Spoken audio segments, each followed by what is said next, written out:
This is Helping of Happiness, episode number 176.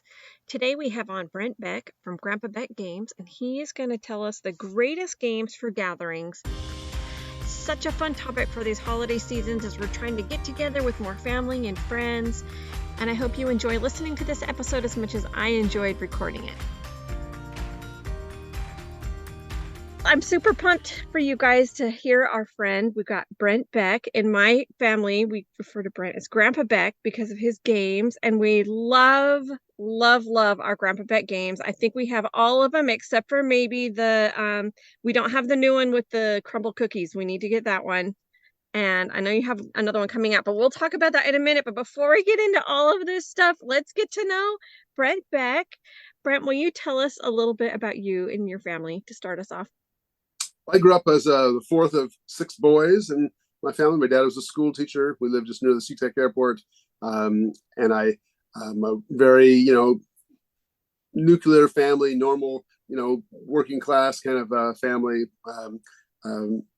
But five brothers and, small house. We had probably a, 1,200 square foot house with a basement that we all lived one bathroom, so we were just a regular 1960s. I was born in 56, so just grew up in the 60s and 70s, and just a normal guy. Did a mission. I came back, worked for a year in the shipyards. Decided after lots of thought to become an airline pilot because I live by the airport and saw the planes flying over. Figured someone's got to fly those planes, and it sounds like more fun than other things.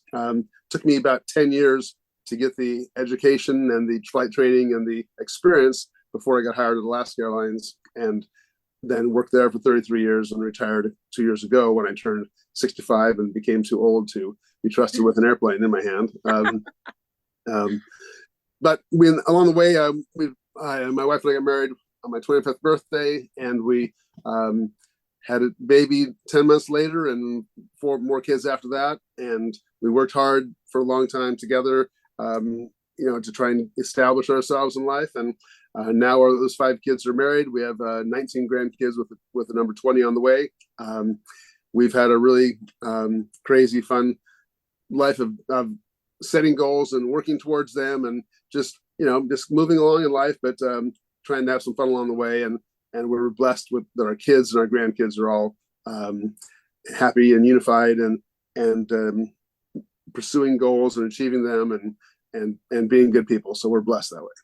Love it. Well, and I love your daughter, Hot Mess Heidi Roby. We had on here a couple of years ago now, and she's just fantastic online, very uplifting. So I'm sure she gets a lot of that from you and your wife and raising her in a great way. And she's just really great. If our listeners haven't heard that episode, go back and listen to that because she's just inspiring and just got a lot of joy. And I just really enjoy her a lot. Yeah, she's been a joy her whole life. Even when she was like one, shopping cart at the grocery store, she'd be reaching out and waving to everybody. She's very outgoing. Like I can totally see her doing that. I have one like that. He'll talk to anybody. He'll talk to the wall if he wants to. But yeah, friendly. Always gathered lots of friends all around because they're just so happy. Definitely a connector and an other-centered person. She's just a joy. Oh, I love that. Well, let's talk a little bit about Grandpa Beck Games. How did it start? Get us back to the beginning because you're a pilot. So, that's a very different kind of thing you got going on when you're talking about doing family games to play. So let's talk about this a little bit. It is a kind of an odd thing, but 20 years ago or so, the airlines were having a hard time after the recession, laying a lot of people off, canceling pensions, going through bankruptcies, and I'd done a couple of real estate things, before that, but that was kind of a downtime for real estate. And so we had an idea to take one old card game that our daughter had taught us from her friends had learned, and it was a face card game, but it was the origination of the golf game. You play the face cards, and we had to remember like the queen was a -2 and the king was a 0, whatever. And we played it for a long time and had a good time, but I thought it was so much better if it was illustrated and optimized and custom cards and things. That was the impetus of the idea, was to improve this one game, make it better, and sell that game, and just make a little extra, maybe someday, to help out with retirement in case I lost a pension or something in the future. So that was the genesis of the idea. Of course, it took me years to get how to figure out something to get illustrated and published, and then we had a problem with the guy who we were working with. Kind of his business failed, which affected our ability to sell with him, and just one thing after the other. And it was, we had a couple print runs that were defective, and just every kind of problem you could have. But we were persistent. We believed that it could be a good thing. We came up with the concept for a second game, and then we launched those two games together in 2011. Okay, so what were your first two games? So your first two games was it the golf game? Golf and Cover Your Assets. We had launched those together, and we branded them as Grandpa Beck's games and made them look consistent together. So we had a brand initially, but golf has been is evolved into gnoming around now. Yes, to make it we love more that thematic. So I should have listened to my wife in the beginning and made it more unique, but I was kind of stuck in the golf theme. But she says we should make it different in the first place. But I came around finally to have to be different. Well, it just gave you one to start with, right? You got to get the ball rolling somewhere, right? So, but it was a good game, but it's done much better as gnoming around than it had as Grandpa Beck's golf. But there's a lot of things that went into that. The company name actually took us 3 tries to get certified by the trademark process, and the name Grandpa Beck's game was the third choice. But in the end, it was the best possible name because it made it personal. Instead of being, it was going to be called Funtime Games, which was a nice name, but it wouldn't have any connection with us personally. But when it became Grandpa Beck's Games, because by being personal, it was more trademarkable, then it made it so we could have a real connection with people. And it really created the whole concept of us being a family business that is reaching out to other families and really connecting with people with my phone number in all the boxes, and my little image on the boxes, and a picture of us with the grandkids inside the recipe card, and all those things became much more personal. And for us, much more fulfilling because we made it something related to us that was not just generic. No, for me personally, I feel like that was a big connector for us. We felt like, okay, this is another family that is doing this with their kids. Oh, this Grandpa Beck kids, you could call him and ask him questions on his game if you want. We haven't yet. Maybe we should have before I did this podcast, but it really is great. And as a family, part of helping of happiness, a big chunk of it is our family recipes. So getting those recipes in there just made it even more fun because we love to make family game night, have something to eat while we're playing. It just kind of makes it a little better if the kids are fighting about who won, to have a little chocolate chip cookie or something sweet to go down with it. Doesn't make the loser feel quite so sad, right? Yeah, it's really more about the experience than about winning or losing. It's more about the time together. And my wife had the idea of a recipe, and it's evolved into becoming kind of a collectible recipe card and a fun illustrated card now in each game. And it really it's just a real genuine thing that our family has always been about partying and eating and entertaining and having guests over. So it's very central to our social life. And it's we just like to make experiences as a family. I love that. Well, and I think it is an extension of you just opening up your home to other people, right? If you can give them the gift of playing this game and doing these recipes, it's not like you can have everyone in the world in your living room doing this with you, but it's your way of sharing that piece of your family with everyone around the world, which I think is just really an awesome opportunity and neat thing that you're doing for everybody. Well, for each family that has another family or some friends over to visit, that's a connection made. Then I have kind of a relationship paradigm where you go from acquaintances to friends to having someone in your home. That's just a big step up in that relationship paradigm, and it makes you go from an acquaintance to a friend pretty quick when you have them in your home and you share some food and you have a good time. Yeah, I love that. So tell me about playing games in your family growing up. Did you guys have for us, it's usually Sundays. On Sunday night, we usually have game night. Did you have a set night, or were you just kind of playing them all the time? Or, how did that game playing look in your family? Well, for me, it's a long time ago when I was a kid, so some of the details are fuzzy, but my dad was almost always working a lot to make extra money and stuff, working side jobs and things on top of being a school teacher. But my mom and my brothers and I would play the classic games, Uno and Pit and Phase 10 and Sorry and Parcheesi and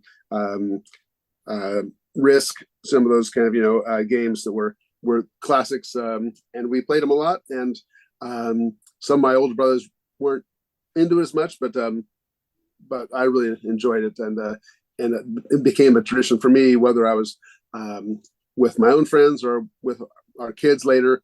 We were poor, so having another couple over and letting the little kids watch a little video while we played a card game with another couple was a way to have a nice evening without it costing a lot of money.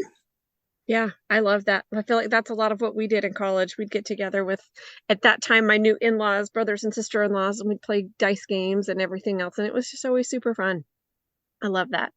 So, what is your biggest thing? So, why do you think playing games as a family is just so important? It's those connections, I'm sure, is what you were just talking about. Well, it's always been a good way to spend some time together and to interact, learn how to win well, how to lose well. Yes. There's some strategy involved. Those are always good things, but it's become much more important, I think, the last 20 years now that technology is such a distraction. Everyone has a movie theater in their home. Everyone has a movie theater on their watch, on their phone. I mean, yes. Everybody has a 1,000 friends that don't have any connection to them that they could hang out with. We had a game night with one of my wife's cousins and her husband and another couple a couple years ago, and we were having this great time around the game table. But one of their nieces was sitting with her legs up on the back of the couch, on her phone the whole 2 hours we were playing games, missing the chance to get to know her uncles or her aunts or these guests because she was absorbed with whatever was on the phone. And I enjoy technology as much as the next guy, as long as I don't have to actually input the data or anything. But I'm not a programmer. I don't like that kind of technology. But as far as the access of stuff, I'm like anybody else. But when you take times and put that away and you interact, you learn a lot about people when you're playing a game, and it just makes and of course it's good to just sit around and talk, which is good too. But the game is kind of it can break the ice. It can get people interacting and exchanging things, and you kind of learn about people. If you play a game with somebody and they're a jerk the whole time, then you probably don't want to marry them. Yes. So it can be a useful way to see somebody in a situation that might be trying at moments along the way. I find it to be a productive way to spend some time, and we do lots of other kinds of group games and things that I really enjoy doing. So it's not all card games, but I like card games because they're fresh every time you play them. It's not like a complicated board game where there's a lot of setup, a lot of time, and it's also not. It's more fresh with a card game because they're shuffled and it's a fresh situation every time. Yeah, I like that too. I think that's one reason I get pulled to your game so much more than my kids who want to play Monopoly or something for hours on end, right? I feel like it's doable to do a card game, but it doesn't like cover your assets or, Reign of the Dragoness. We love that one too for those quick ones. Even I don't know, we love all of them. Antiquity Quest, they're all good. Skull King's my ultimate favorite, but all You're of them, there's just so many. Do you have a favorite? Which one's your favorite?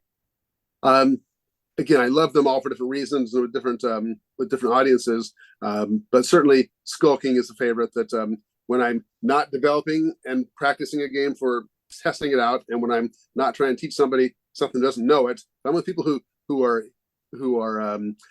kind of careful players, and there's quite a bit of competition. Then Skull King is definitely a favorite, and it's I love the fact that you can be behind and catch up, and then sometimes you go for it. But, it's a game that I've played hundreds of times over a decade, and I still enjoy playing it every time. And we had friends the other day with us, and we played Antiquity Quest, and we played Gnoming Around, and we played Dragoness. We played a brand new game, which is coming out next week or so, that I can tell you about later. Okay, so. Yes, we definitely want to talk about that. And I've been on your Instagram text where I'm getting the updates of where it is along the road. So I'm really excited about that one. You're very kind. Well, let's talk about that now. While we're talking about, let's just talk about it. This game that's coming out. Tell me the name of it again. Game number 10 will be here. The ship probably arrived today or yesterday, and it'll have to make its way across has to get off the ship, onto the train, out to Chicago, off the train, onto a truck, and delivered to the warehouse we hire in Chicago. So there's some steps along the way, but it's moving along. And This game is called Toil and Troubles with a Z. This is the first game that was not one that came from within our family. So it's a kind of a groundbreaking thing. That this is there's an annual meeting in Essen, Germany, which happens in 2 weeks again in October, where manufacturers around the world meet, and it's kind of a consumer show, but also all the businesses are there as well. There's a company in the Czech Republic called Albi that had made a game called Troubles, which had kind of a zombie theme for release in their country, and had done well. And so they gave us a sample to see if we wanted to bring it back and localize it for the US and English-speaking market. But the zombie theme, some of the action cards were like a bloody fire axe and a sawed-off shotgun and stuff. It was all cartoonized, but it was still, I thought maybe the guns and axes were maybe not quite the American a little gruesome thing at the moment. It was all very whimsical, but still a little bit violent. So we got permission to retheme it with a magic, kind of a lightweight magical theme, and our artist knocked it out of the park as far as the illustrations, both of the box and of the cards.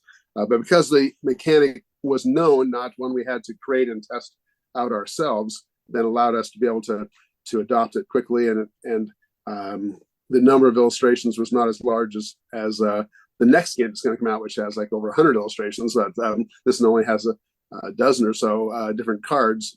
So it went pretty quick, and I think it's one of our most beautiful games. The play is very unique. We played it with 3 different couples while we're doing vacations and travels and things the last few weeks, and everybody loves it. It's very unique, and it's easy to learn. Just the perfect combination for our kind of games, where we want it to be engaging and interesting, but easy to learn and replayable infinitely. And this game has a really interesting dynamic where you can do the mechanic of laying out the cards, and there's no cards in your hand. They're all coming from laying them out from the deck, but you can go and keep building these possible setups of cards, and you can stop whenever you want to and take cards. But if you can go a little longer, you might get more cards you can take. But then if the card doesn't work, if you can't play it for one of 3 reasons or so, then you don't get any cards, and everybody else gets a card. And so there's an incentive to keep trying, but also an incentive to stop. And if you go that one more card, thinking you need to get another opportunity to build what you can collect, then you get zonked, sort of. And so it's very interesting, but not heavy. Beautifully illustrated. I'm really happy with it. I just we love our artist April Stott, who is the creator of the look. All your games are beautiful. I love all of they're just so very well done.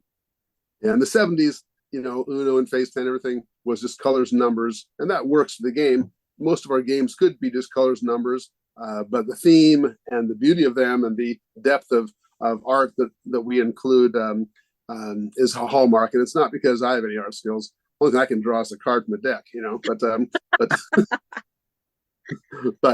but April is just a gift and a friend and a part of our family and essential to our little business effort. Well, she does a really great job. I think that's one reason why we keep coming back to your games, because they look fun, they are fun, just all around. The whole package has been so good. For those game of number us, 11 will be out we have game number 11 coming in January. It's already submitted to the printer. So tell me about 11. This one we've been working on this is like the opposite of quick. This one we've been working on for 6 years at least. Oh my goodness. And but it's really cool, and it's super on target for considering some recent movies and things, because it has a fun 70s and 80s theme of art. It's called Another Man's Treasure. It's all these things that people had in their homes in the 70s and 80s, and now no one has anymore, but everyone had in the 70s and 80s. And you're trying to organize them into sets, and you're fighting over ones that are on top of the discard pile and things. And that's it's very, very fun, very interactive. It has a bit of a rummy theme, rummy play mechanic to it, but the illustrations are just so interesting, and the play is a really solid game. And so we're really happy to have this one coming out in January. Oh, that's so fun. And well, it sounds very nostalgic too. It's got a bunch of stuff from the 70s and 80s. I'm sure And that'll not be only really that, but fun. each of the cards have little kind of one-liner tagline jokes that our middle son Jeff came up with. Same one who made Antiquity. Same one who made Cover Your Kingdom. All the little Okay. puns in We Cover Your Kingdom. love the cards on that. My kids think the unicorn with the toilet paper roll on its head, that's like always Unicorn, their favorite. the unicorn. Yeah, the Yeah, unicorn. Jeff came up with all those characters along with April. The two of them collaborated on that one, and he did all the my wife Tawny and April came up with the items for the thing, but Jeff kind of came up with all the little puns that kind of tie together the storyline and the puns about things. It's kind of framed after a couple that's retiring and is trying to give all the stuff to their kids. It's kind of patterned after my wife's folks, and so little puns are in there about all these little things interacting. It's so people, especially when you have a person from our generation playing with younger kids, or people who remember the 70s and 80s playing with someone younger, and so it's so reminiscent. There's like 93 different illustrated things from the past. Oh, wow. And it's very clever, and it's people really get a kick out of the look of it. And with the 70s type things being popular now, celebrating, looking back at the 70s, this is definitely has a 70s vibe to it. Oh, that's so fun. Oh, I can't wait. That's gonna be so great. So one of my biggest fans of your games is actually my 6-year-old. He plays all of them. And he has for like since he could do cards, he's been playing them and he beats me. Like he actually knows how to do this and he's so good at it. So his birthday's coming up in February, so I'm sure that that is going to be one that would be really fun to be getting Well, for that's him. great. Well, give me an address and I'll send him one. So, Oh my gosh, he would love it. He would love it. I can't tell you how many times we played Cover Your Assets. His preschool year before kindergarten, every single day we played at least 2 or 3 of your games. He just loves them. So I love it. I love that they can be for adults, it can be for kids, it can be for everyone. So I think it that's really the is best part of it. we go to these game conventions where it's really designed for the 18 to 30-year-old men to play these board games that take 4 hours, and you have to remember all the characteristics of the orgs and the whatever kind of things. And but our games are really meant to be kind of not so hard to learn, but something you want to play over and over again. And we love it when people send me pictures of the grandma, mom, and the kids playing together, and the fact that the 3 generations are connecting together. That's one of my favorite things to see. Yeah, it's really special. I love that. Okay, so for people that aren't doing this, spending time as a family playing games and don't have this tradition started, what are some ideas that you might have for how they can start getting into these habits or these routines or these gatherings to play games together? Well, the good thing is that we consider many of our games to be a gateway game. Like Cover Your Assets is definitely a gateway game that can get someone who doesn't think they like games. Like the very first convention we went to, there was 4 gals that came by our booth. It was a convention for retail store owners, and these gals said, "Oh, we really don't like games," but we had a little table. We had them try a few minutes of Cover Your Assets, and they go, "Oh, we like this game," because in their mind, a game had to be difficult and long and arduous and hard to learn, but because in a minute they could be having fun together and laughing as they collected the sets of assets, all of a sudden it became something they could like. So the first thing is that our games they're accessible. Secondly, each game has a clever little 3 to 5 minute how to play video, so you can see the game being played and you don't have to imagine how does it actually work. I remember Yes, I love 25 those years ago, videos. I bought a game, which is not it's a well-known card game, but the way the rules were with a white sheet of paper with no illustrations, and I just didn't quite get it, so I never played it. We don't want anybody to not succeed in adopting the game because they don't quite get the rules. And so if they watch the video, and now there's lots of other ones, different people post how to play videos, they can get the basic idea from the video, and then if they get stuck, they can call me on the phone or send me a text, and I do appreciate when they watch the video first, so they have some idea. Yeah, watch the video and read the directions before you call me.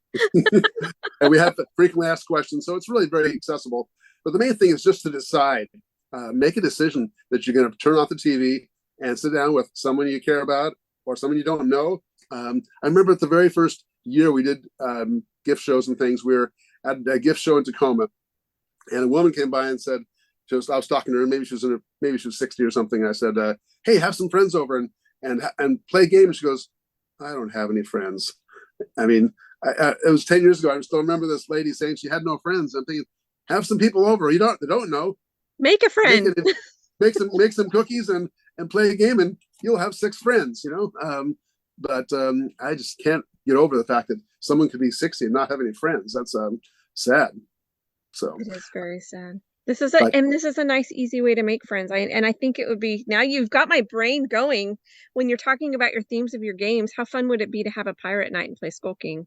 Or, you have so many different fun ones, gnoming around and the bears and the bees. My kids love the bears and the bees. It would be a really cute little, even if you did that for a kid's birthday party, the little bees and the honey or whatever. Well, I've had kids, families or kids message me several times where they're having a Grandpa Beck's birthday, and they make all the different recipes, and they have all the games hanging up, as decorations, and it's the whole Grandpa Beck's game night. And I've had lots of pictures sent to me around Halloween where groups will all dress up as the different pirates in skulking, and they dress up exactly to fit the theme of each card, and it's pretty fun to see people get that into it, when they really kind of act out our dream and things like that. So it's pretty fun.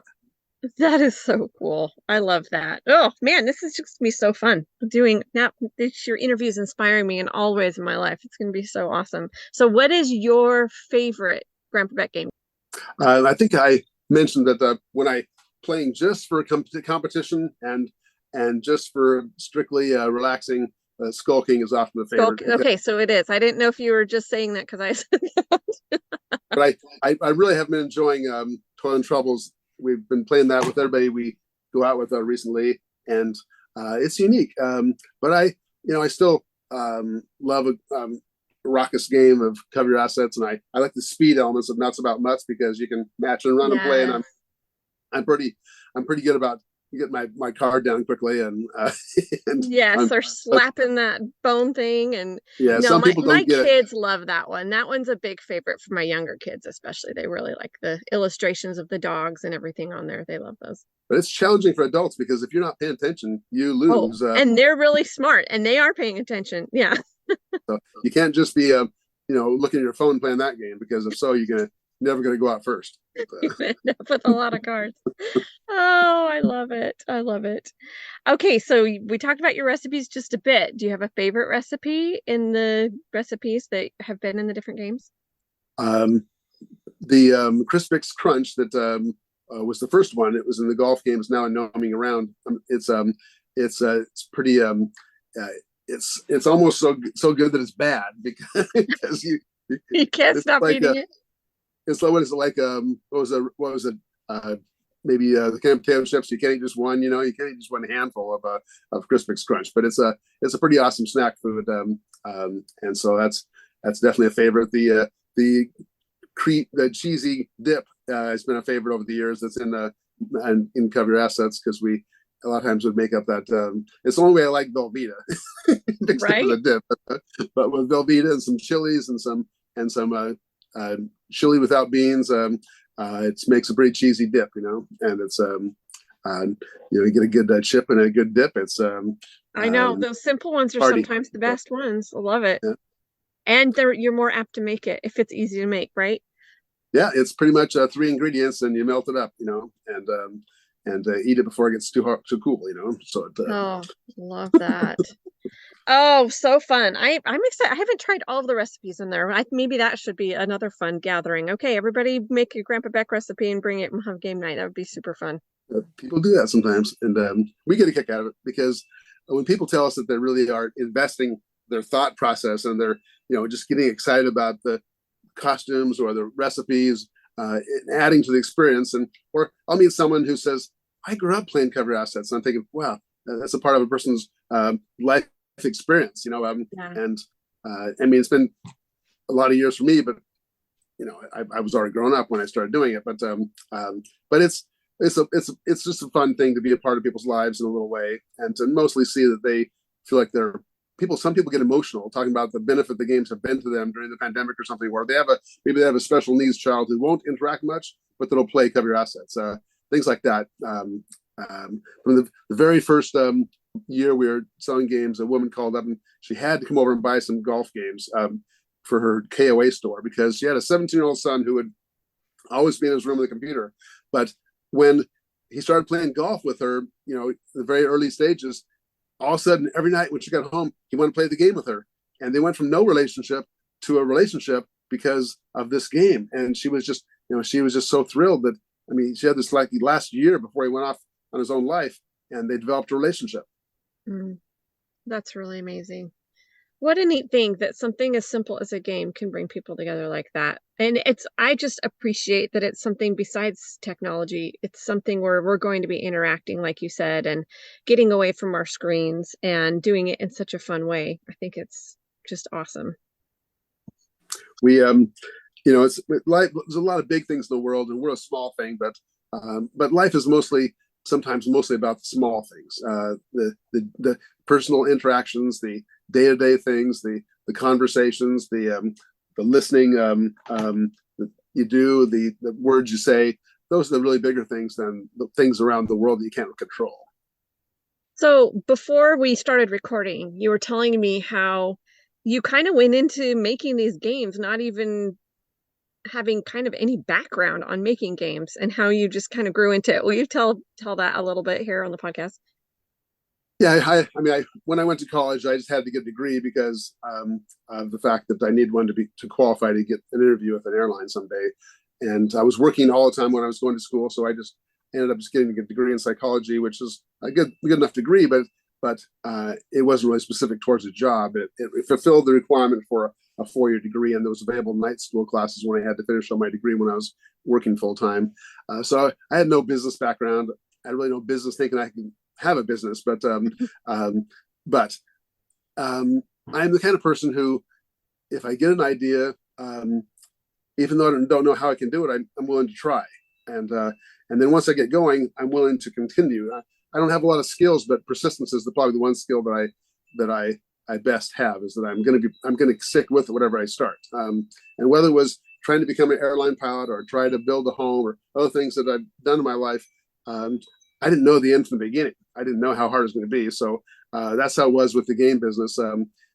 We thought we might like to do this one game, the face card game, as a better concept. I didn't know how to do it. And we had to do a lot of investigation.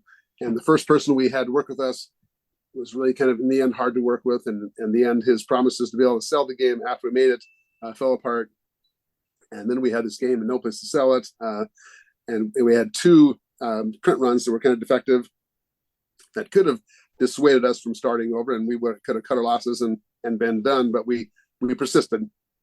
And in the end, persistence pays off, and in spite of thousands of new games being made every year, we've made a little niche, and we have a little following and we sell like 500,000 games a year now, and we have Cover, like a Skull King is in 8 languages currently in the world. It'll be in 4 or 5 more this year, and we're getting, it's a global game now, and Cover Your Assets is going along with it, and we have interesting things going on around the world, and so it's gone from a silly little idea to become a interesting thing out there.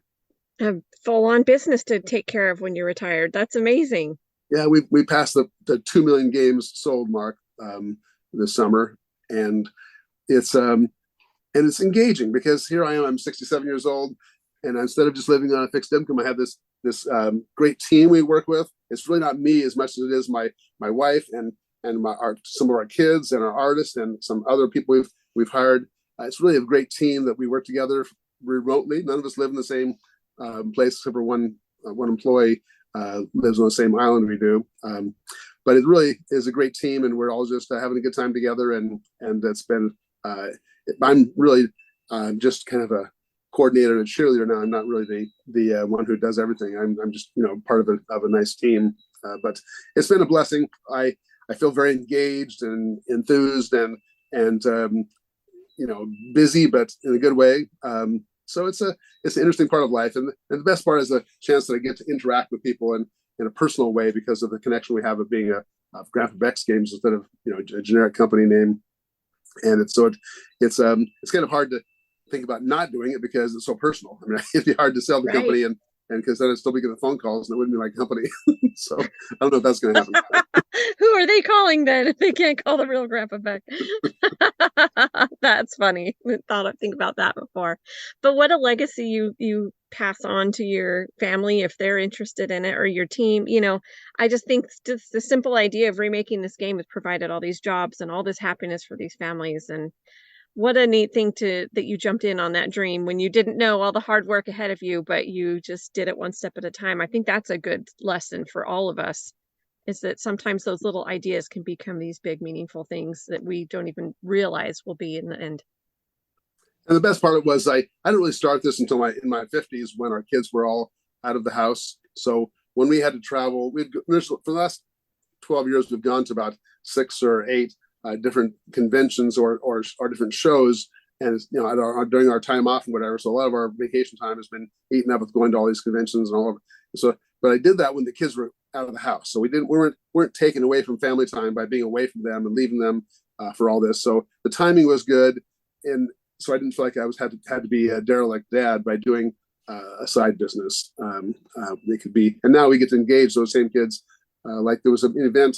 The youngest son, who was the last one to be at home, he and his wife went to Utah from Idaho Monday night to have a game night with all the Desert Book store managers. And I was busy because my wife was having an event the next day. That day I had to support at home. And so my youngest son and his wife flew down there, did the event, and came back and had a real good time. And so they get to be engaged in a fun thing. And I got to be home helping out with my wife's social event that she had that I needed to help her out with. So great. Well, and I love that it's never too late to go for a dream, right? When you're in your 50s, a lot of people would think, oh, it's too late. It's never too late. And you're enjoying it even though you're retired. I think that's fantastic. Yeah, I'm kind of a person who likes to be working on something, not just sitting around. I like TV, but I like doing other things too. And yeah, keeps you young.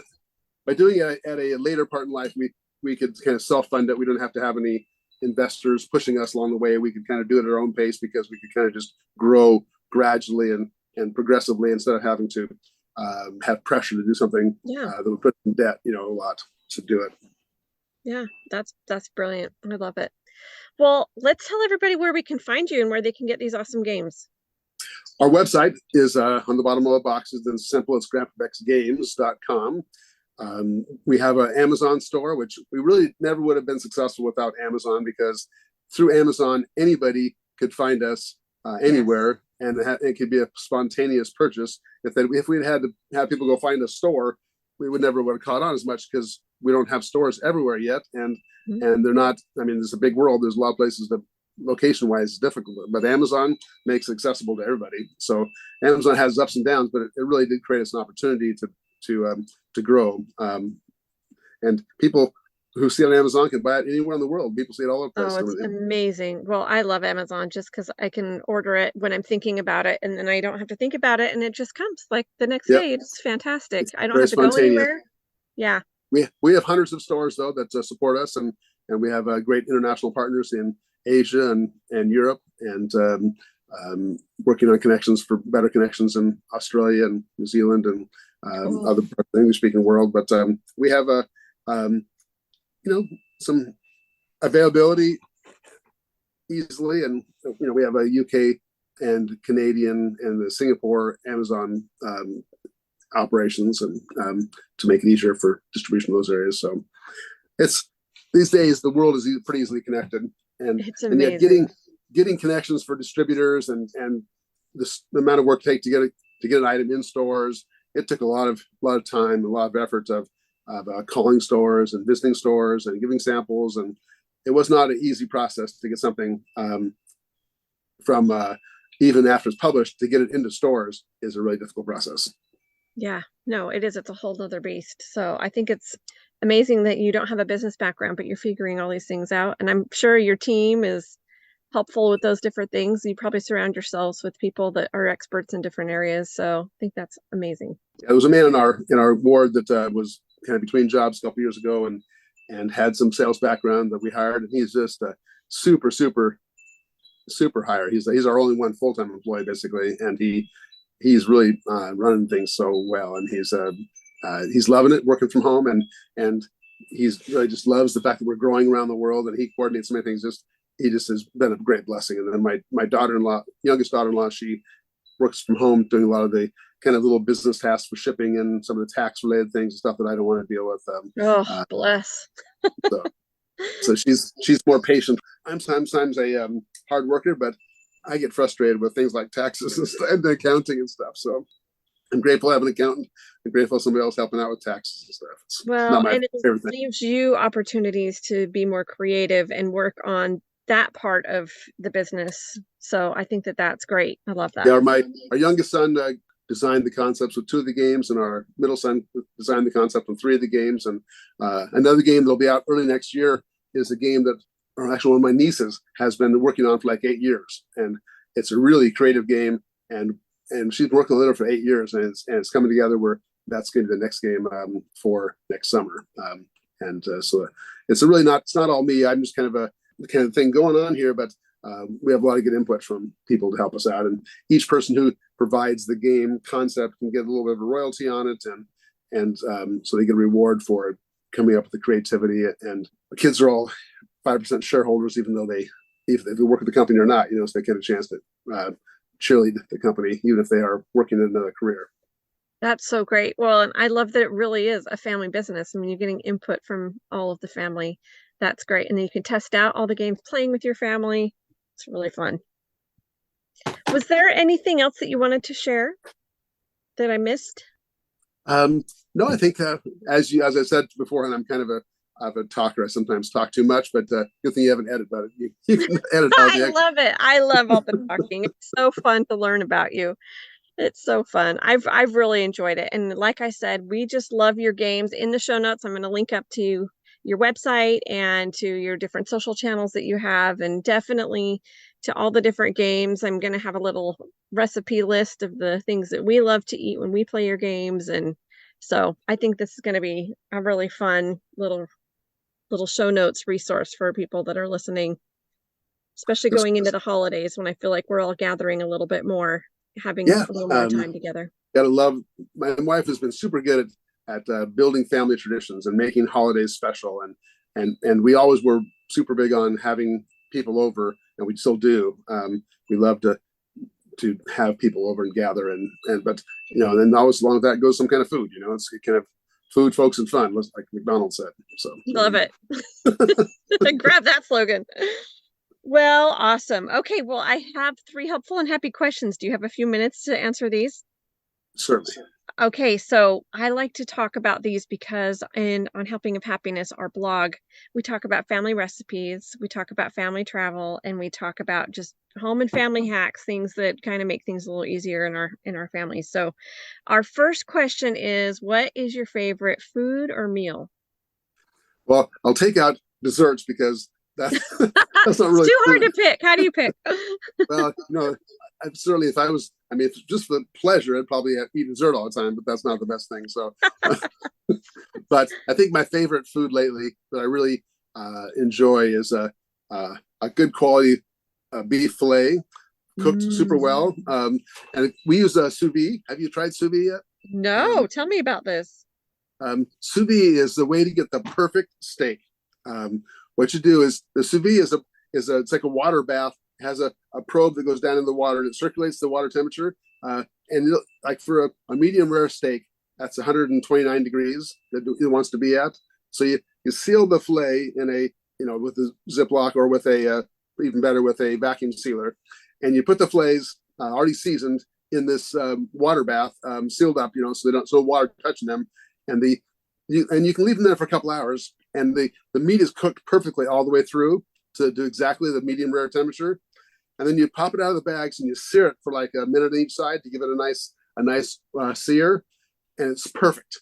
It's the exact temperature that you want it to be at all the way through. It's a perfect steak. Amazing! I've never heard of this. That's amazing. Well, a lot of restaurants do it because they can have one set for medium rare and then one set for medium, or they can just sear it a little bit longer. You can always make a steak overcooked. That's not hard, but to get a steak that's perfectly cooked, that's exactly. And I mean, I've done some good. I've done some really good sous vide on barbecues and on the Traeger and grills and things. And maybe when you do it on the barbecue, then you finish it in the oven like they do on shop and stuff. A good fillet where, see, if I cook a steak that's a fillet, and if you have to use anything more than a standard kitchen table knife to cut it, then I failed. You should not need a steak knife for steak.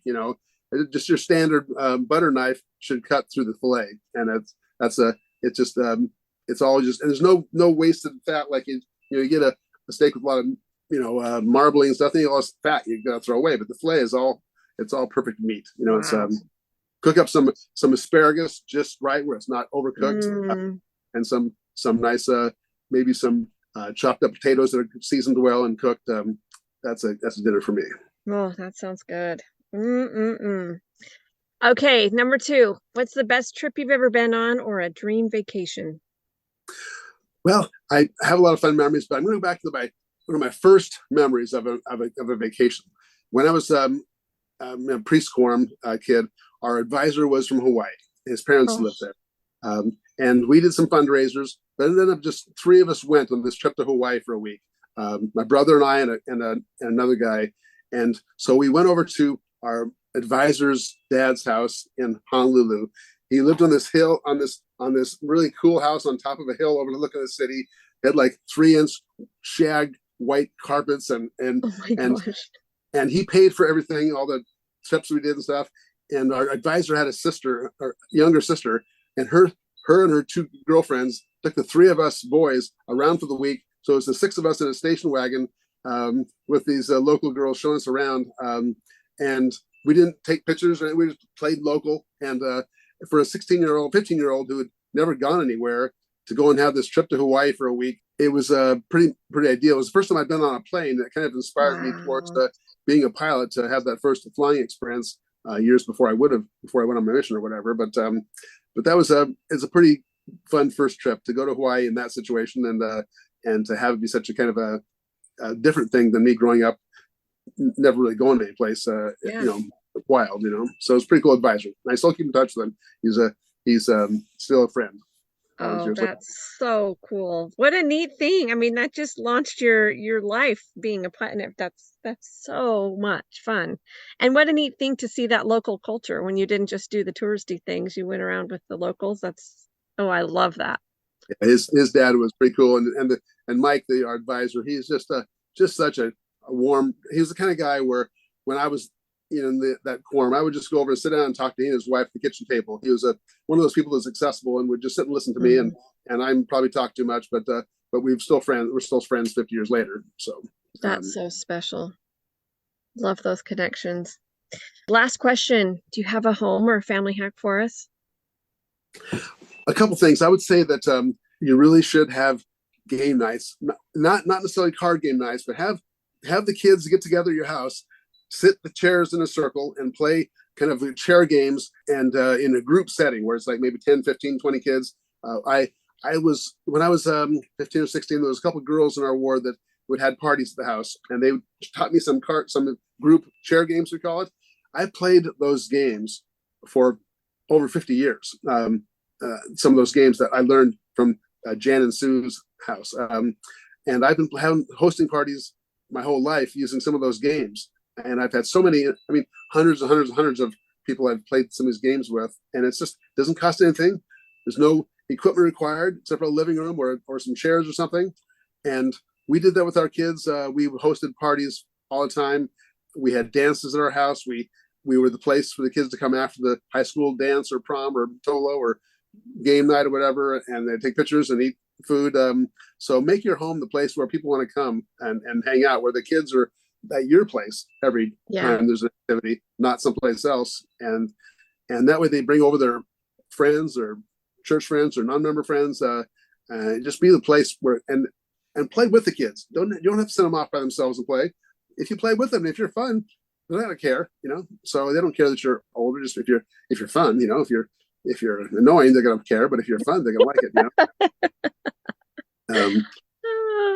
I love that. We have about a week every February where we end up having all these ice storms and we get stuck inside. So during the ice storm last year, we ended up having a bunco game day and we just like scavenged around the house for whatever gift cards that we had that could be prizes and invited whatever neighbors could walk over because no one could drive because the streets were so icy.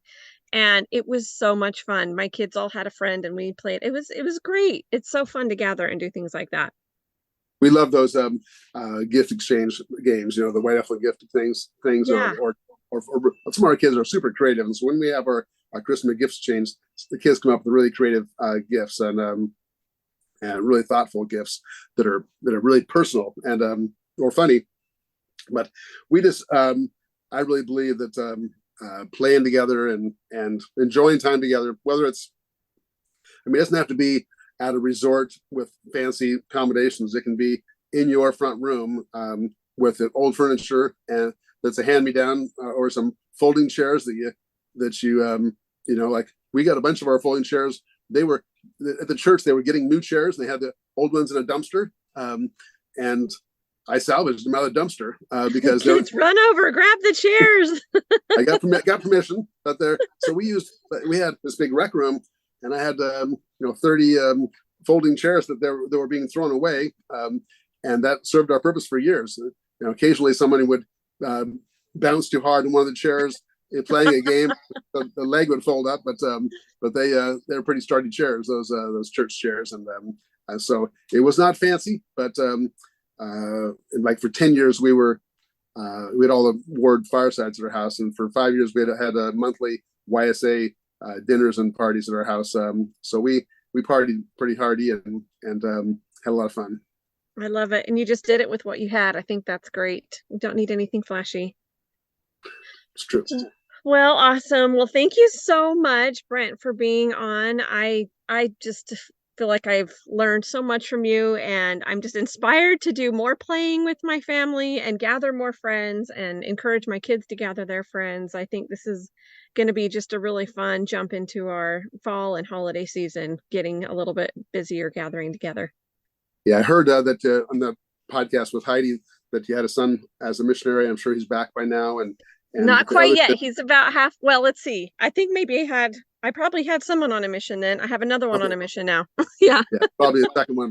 But at that stage of life, as the kids are hitting graduation and moving on, things change pretty quickly. They and do. So you really have to treasure those moments, because even though you're still connected to the kids as they become adults, they're more distracted from home things, because they have college and missions and marriages and lives and all kinds of things. And it's a very dynamic time in life. And there's never any time that's not dynamic when you have a family, but and we're like 20 years ahead of you, so and life is still busy keeping track of all the grandkids and stuff, but it's good times, and that's the joy of having a family life instead of just a individual life, because you have so many people to love and care for and connect to. Yeah, that's perfectly said. No, I feel you. I've got a senior this year, so I'm savoring every second. You know how that goes. He's going to be off and running next summer, so I gotta do as many game nights as I can while I've got him. So.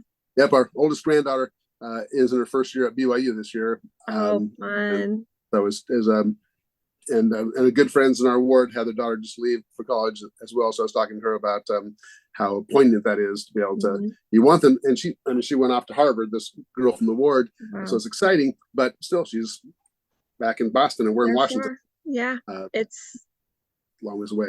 It's like the most bittersweet thing when your kids are growing up. Got a daughter married and a son on a mission, and then this one that's about ready to get going. And there's nothing happier than seeing them grow and become who they need to be. But there's nothing that breaks my heart more than them leaving the house. So it's it's such a bitter. Those days when we dropped kids off at the MTC and went back to the hotel and we're all teary, So when the kids get married, you love the fact that they've got a new partner in life, but then you also say, well, I'm one step removed from that. Yes, now I have to share you with other people, and I don't love that. I like you home every Christmas. Yeah. So it is a part of life, but you don't want the alternative. You don't want kids living in the basement forever. No. We want the game time to be fun. We don't need to keep doing the basement thing. Oh gosh. Well, it has just been so fun to get to know you. Thank you very much for taking this time and out of your busy schedule and your time with your family to be here on our Congratulations on podcast. your great life and your efforts to share beautiful things. I'll catch some more of your podcasts and be inspired. And I appreciate you reaching out to me. It's been great to meet Yeah. you. Thank you. Thank you so much for listening. Hope that you'll go out and grab some of these fun games. And also, if you have not been on our Helping of Happiness YouTube channel, you're going to want to go over there and check that out. We've been working really hard to get between 2 or 3 new videos on there almost every week. So there's quite a bit of different food and travel videos on there, especially right now. So go check those out. Go learn how to make all the yummy things. And most of the food videos are actually things that are all in our cookbook. So you can get a little peek at what kinds of things you can expect to find in there. If you don't have our cookbook, you definitely want to grab it. It's our best ever babysitter cookbook, and you can find it on Amazon. We'll have a link in the show notes. Have a fabulous day.